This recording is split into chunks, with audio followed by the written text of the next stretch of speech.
Halloween est une fête folklorique originaire des îles anglo-celtes, célébrée dans la soirée du 31 octobre, veille de la fête catholique de la Toussaint. Cette fête serait née il y a 2500 ans. Elle nous est venue d'Amérique, puis la tradition a perduré dans le temps. Aujourd'hui, ça a bien changé.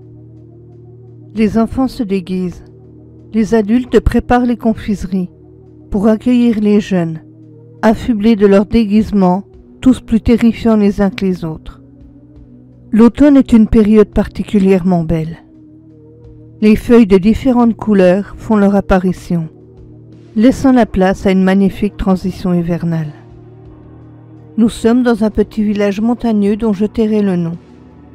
Les enfants, ne tenant plus en place, pressent leurs parents pour les achats des différents costumes qui allaient rythmer cette soirée tant attendue. Non seulement le village arbore sa magnifique parure automnale, mais il s'illumine aussi aux décorations de cette fameuse fête d'Halloween. Tout le monde est excité, car pour nous cette tradition est importante. La préparation de celle-ci se fait dans la joie et la bonne humeur. Et enfin, le jour tant attendu arrive. Il fait très froid dehors, mais peu importe. Les enfants sont prêts à faire la fête et à recevoir des friandises. Ils frappent à toutes les portes, n'en oubliant aucune, tout en demandant des bonbons. C'est marrant de les voir rire, s'amuser et se balader dans les rues du village. Mais très vite, une atmosphère lourde envahit subitement les rues, un peu comme une noirceur qui s'impose entre les rires et les cris de joie des enfants. Je ne saurais pas la décrire, mais l'air est chargé de je ne sais quoi. Tout ce que je sais, c'est que cela me fait peur.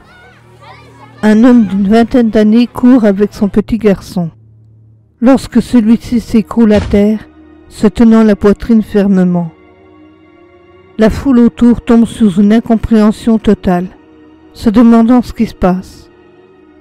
Une fillette qui mangeait ses bonbons récoltés lors de la soirée s'effondre à son tour.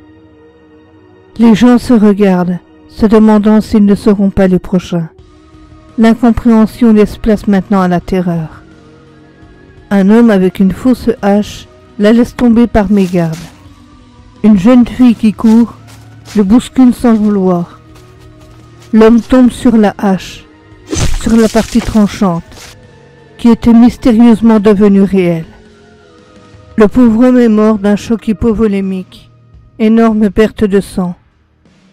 Le sang se répandit au sol, scintillant légèrement au reflet de la pleine lune. Si vous vous demandez pourquoi nous connaissons la cause de ces décès mystérieux, c'est parce que le médecin légiste du village fut appelé immédiatement sur les lieux et pratiqua les autopsies, étonnamment faciles à résoudre. L'homme qui courait a perdu la vie dû à une crise cardiaque. La fillette qui mangeait des bonbons est décédée d'une hyperglycémie aiguë, etc. Mais tout cela n'a pas de sens. Les autres décès, plus mystérieux les uns que les autres, n'ont pas encore fait le tour du village. Tout ce que nous savons, c'est qu'un petit garçon est mort en s'étouffant avec un biscuit. Un homme portant un déguisement de faucheuse aurait été aperçu près des personnes juste avant leur mort. Seulement, plein de gens sont vêtus de la sorte. Sauf que celui-ci aurait apparemment un signe distinctif. Il n'aurait pas de visage, juste un trou noir à la place. Mais il fait nuit, comment pouvons-nous le voir? Un peu plus tard dans la soirée, une femme a trébuché sur une branche. Elle se serait fracassé le crâne. La nouvelle se répandit dans le village comme une traînée de poudre, amenant à la fin de la fête sur le champ. Tout le monde rentra rapidement chez soi, mais un sentiment de terreur se lisait sur leur visage. Un vieil homme retournait à son domicile quand malheureusement il croisa la route de la faucheuse. Le pauvre est mort de peur. Mon Dieu, je revois encore l'expression de son visage que l'horreur avait figé dans le temps. Nous pouvions voir la terreur dans toute sa puissance à travers ses yeux encore grands ouverts. Avant que tout le monde se cloisonne chez soi, nous avons demandé à tous ceux portant un déguisement de faucheuse de se réunir. pour voir si nous étions en capacité de reconnaître l'individu en question. Quand cette demande fut faite, nous avons assisté à une chose incroyable. L'une des faucheuses, celle qui n'avait pas de visage, s'est littéralement envolée sous nos yeux.